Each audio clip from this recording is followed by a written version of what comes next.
2025年度施政報告，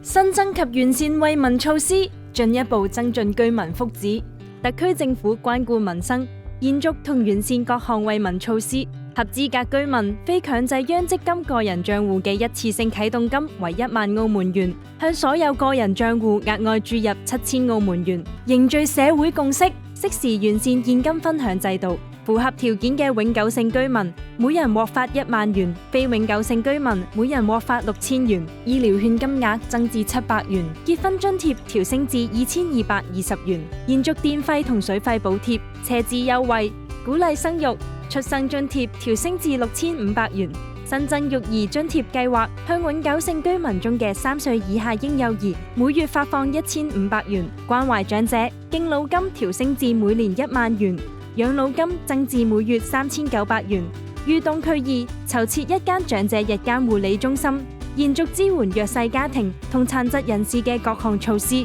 當中，普通及特別殘疾津貼分別調升至每年1萬元同2萬元。殘疾金增至每月3900元，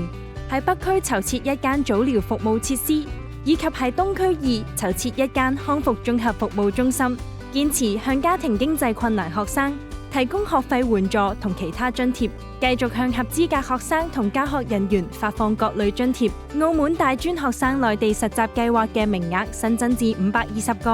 完成實習每人獲津貼5000元。延續對僱員嘅職業稅扣減同退稅措施。推出支持青年到大灣區就業計劃，